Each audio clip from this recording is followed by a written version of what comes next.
Hello everyone and welcome to another video. So a few weeks ago I did a what if where the 15th Doctor crossed over with Star Trek Strange New Worlds. In it I mentioned how Russell T Davies had thought of the 9th Doctor crossing over with Star Trek Enterprise back in 2005 during Series 1. But the idea never went anywhere due to Enterprise ending after its 4th season had finished that year. But what if things had gone differently? What if, in an alternate timeline, Russell's idea had come true? What if the 9th Doctor crossed over with Star Trek Enterprise?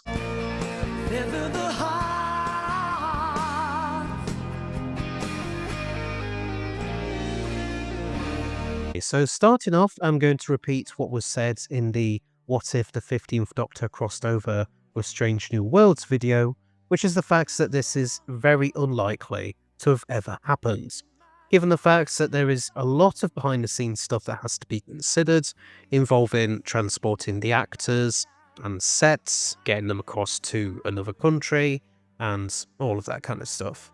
There's also the fact of why this crossover didn't happen, which came down to the fact that Star Trek Enterprise was axed at the end of its 4th season, thus making the whole idea practically impossible. But of course, for this scenario, we're going to say that they managed to deal with all of this behind the scenes stuff and are able to make this crossover. We're also going to say for this that Enterprise was renewed for a 5th season.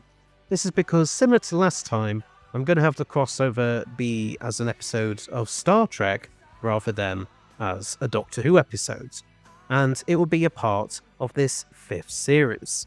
So with all of that sorted, we can move on to this scenario itself and see how this could possibly play out. Now, first for this scenario, I'm going to try a different approach to what I did with the 15 and New Worlds one. It's going to have a lot less returning villains in it, and hopefully be more grounded and less hectic.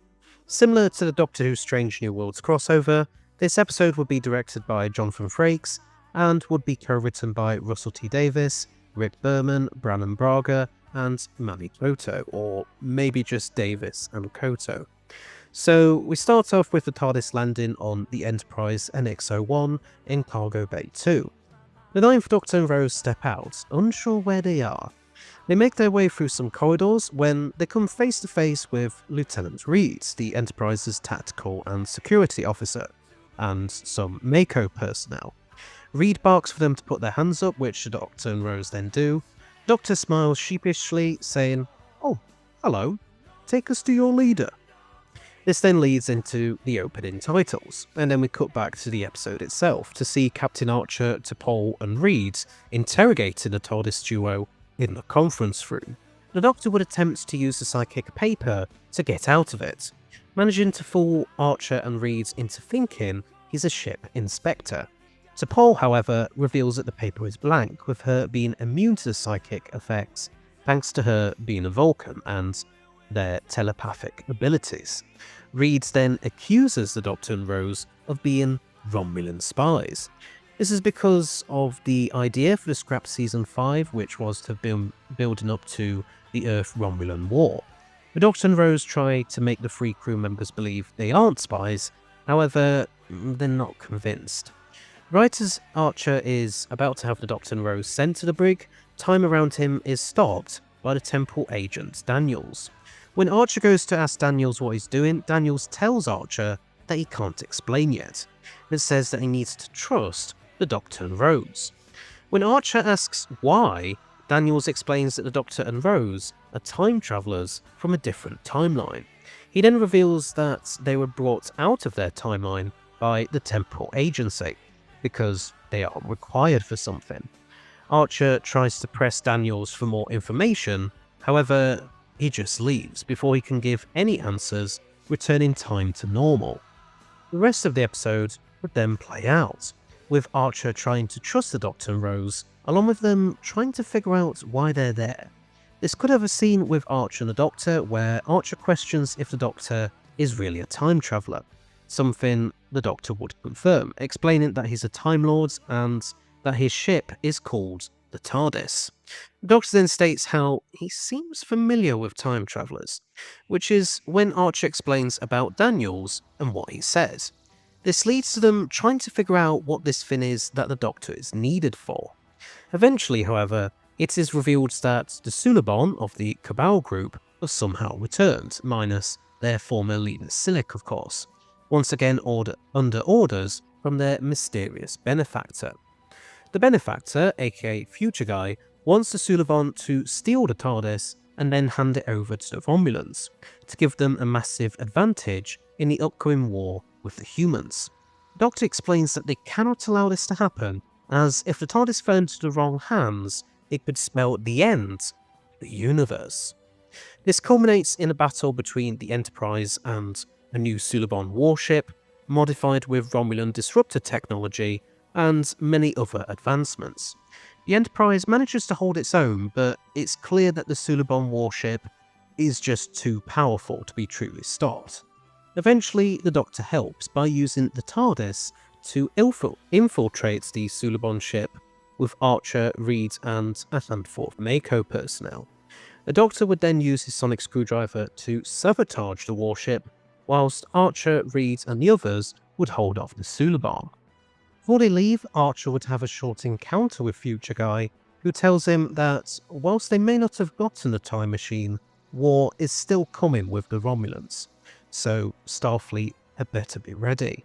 Archer assures him that they will be, before heading away with the others on board the TARDIS, before the Enterprise manages to destroy the Suliban warship. Once Archer has departed the room, Future Guy replies, "Yes, I know you will be." His distorted form then transforms into one resembling Archer himself, although much older, and looking bloodied and beaten up, his uniform in shreds. "But will it be enough?" Future Archer mutters to himself. With the day saved, the Doctor and Rose both say their goodbyes, explaining that they have their own things to deal with, referencing that before coming there, they were tracing a mysterious distress signal in their universe. This, of course, being a reference to Dalek. Archer says his thanks to the Doctor, saying how without his help, they wouldn't have defeated the Suliban warship. The Doctor tells him not to mention it before he and Rose step into the TARDIS and fly off. The episode ends with a shot of the Enterprise flying through space before jumping to warp towards whatever adventures would await them next. So there we have it. That is what if the Ninth Doctor crossed over with Star Trek Enterprise. Now, as said before, this episode will be a part of a non-cancelled Season 5 of Star Trek Enterprise, which would mean we get to see the refit version of the NX-01 where it has the secondary hull and shields, which is how it was able to hold for quite some time against the Suliban warship in the episode's third act, even if it was still outmatched slightly, and obviously it took the Doctor's intervention for Archer and his crew to ultimately triumph against it. As for how the Doctor and Rose end up in the Star Trek universe this time round, obviously Daniels implied that it was because he and his faction thought they would be best suited to help Archer out, with stopping the Suliban from handing the TARDIS over to the Romulans. But I think it makes sense to basically imply that, ultimately, Future Guy, aka Archer's alternate future self, is actually responsible for it originally.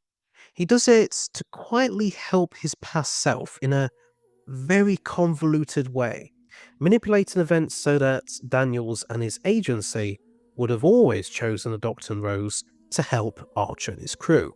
And it's eventually revealed later on in this alternate Enterprise 5th season that he's been manipulating events ever since his very first appearance, to prevent the terrible future where he comes from, one where the Romulans won the war, resulting in the Federation never being formed, and humanity's later almost total annihilation from other threats such as the Borg and Dominion. So he'd transported himself to the 29th century, thanks to some of the tech that his version of Daniels had left behind after he was killed by a future Romulan agent.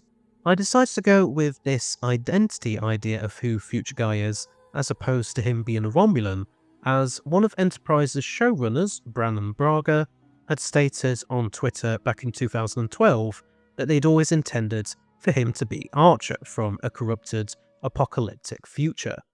Even though this went against what he and Manny Koto had previously said at conventions and public appearances. And I bet he, Koto, and/or Rick Berman have since contradicted this Twitter statement as well. I found this revelation to be probably the more intriguing of the two as well, even if I had actually for the longest time preferred the Romulan idea, until I'd read up more about what Braga had actually said about the future Archer one for this video. But if you don't like it, or don't think I should have included it in this crossover scenario, then that's completely fair enough. And yeah, I know that Enterprise had long since finished off its temporal Cold War arc at the start of Season 4, but I thought it made sense to have a sort of one last epilogue for it, as it seemed suitable for this scenario. We'd also get some scenes of Rose interacting with the rest of the Enterprise main crew members. Whilst the Doctor is mostly around Archer, Rose could interact with characters like Phlox and Tucker during the course of the episode. Perhaps she is involved in some type of B-plot to keep her busy, whilst the Doctor and Archer are figuring out why the Doctor needs to be there. Maybe the crew are taking turns to show Rose around the ship, with some slight hijinks ensuing. Overall, it would have been interesting to see this crossover play out on screen. And just like with my last Trek crossover video, what a Doctor Who Star Trek crossover episode would be like in general. Of course, there is the comic Assimilation Squared, which gives us the 11th Doctor Amy and Rory crossing over with the characters from Star Trek The Next Generation, but to actually see such a thing happen on TV would have made for the most fascinating story, I feel, even if there are those fans of both or either of them that really don't like the idea of it, which is completely understandable. But what do you guys think? Do you like my take on it or not? Do you think it was better than my last Who Trek crossover scenario? And is there anything you would have done differently? Please let me know in the comments section below. And thanks to Reese for his help with writing this video script. Anyway, so thanks for watching, I hope you liked it. Please don't forget to press that subscribe button below, as well as press the bell icon at the side of it, so you'll stay notified of when all my new videos come out. And feel free to join my Discord server, a link to which you can find in a pinned comment below, as well as one for a wiki page for my what ifs. And I shall see you all in another video. So until next time, bye bye.